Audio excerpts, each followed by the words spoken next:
Okay, so the next 3 things that I read were graphic novels, and I don't have physical copies, but I will leave a link to my TBR video where I show them and the artwork and everything.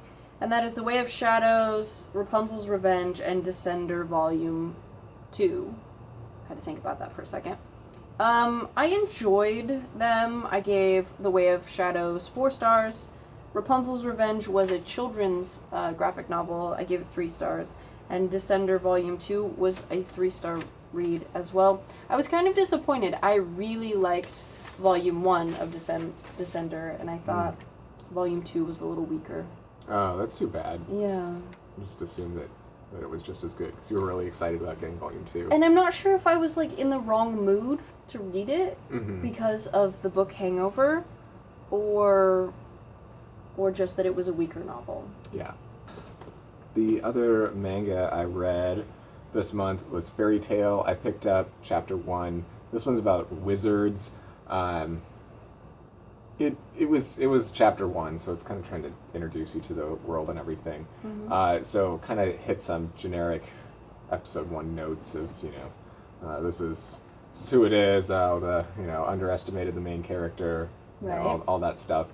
I might pick up episode 2 or chapter 2. I don't know. It didn't grab your attention. I'm not excited about it. Anyway, I rated it 3 stars. It's, it was okay.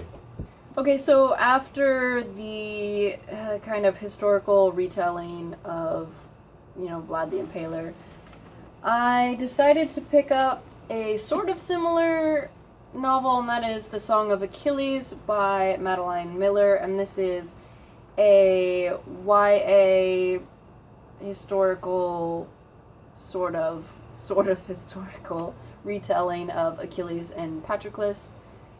Both of these were YA, and both of them had LGBT characters, which I appreciate because, I don't know, I'm trash for that.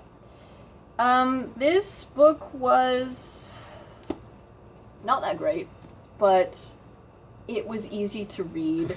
I feel like, so this story is told by Patroclus, and he reminded me so much of Bella from Twilight in that he just didn't really function unless Achilles was around. So he would just curl up and just not do anything until Achilles came back from, doing whatever he's doing. And he just, and he just followed Achilles all over the world and, let Achilles make all the decisions and just I'm just along for the ride. All right. Until about, 3/4 of the way through, and then he, grew a pair and actually started being a little bit of a character himself and, having some personal preferences. A convincing transformation? Yeah, because in the beginning, he's 11 or 12, and then towards the end, they're at Troy, and the battle, the siege, or whatever, they were there for a decade, and so by that time, he's 24 years old, and he's, the character, the writing was good in that it felt like they had matured. Okay. So in the beginning, they felt very boyish, and then they mature later.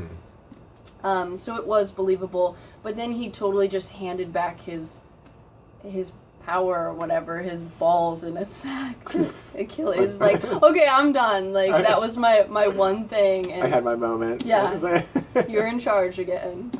So, I don't know. It was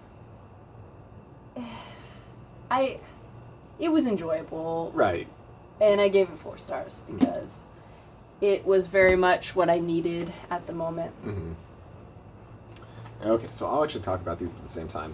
But I haven't read anything Hulk in a while, so I picked up this Red Hulk. This is by Joseph Loeb.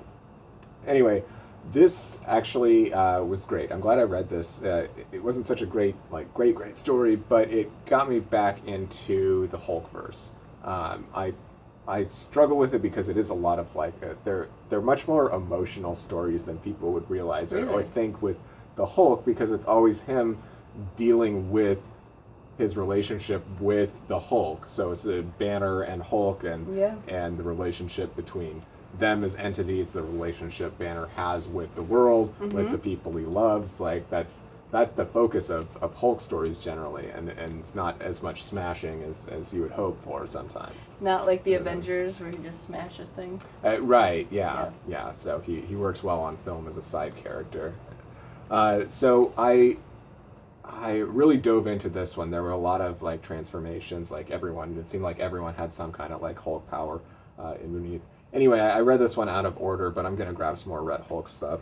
And on that note, later in the month, I picked up Red She-Hulk. This one I enjoyed a lot more because I really liked Betty Ross as an anti-hero.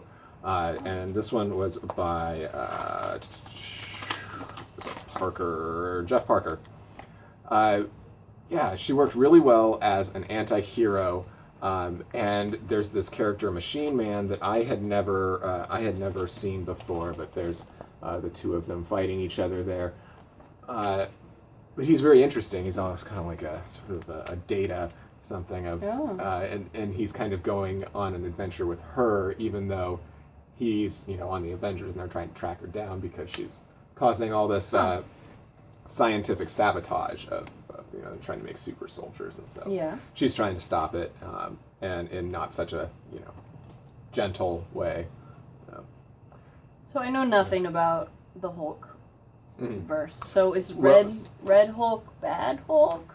No, it's just a different color, I guess. Okay. I don't know. I guess the gamma transformation can have whatever effect. But Betty Ross is essentially Bruce Banner's original like girlfriend, in it. So I really appreciated giving her some superpowers and having an adventure. She made a great character, and I'm definitely going to see if there's some more of that. I rated those. I rated Red Hulk 4 stars, and 4 stars both of them.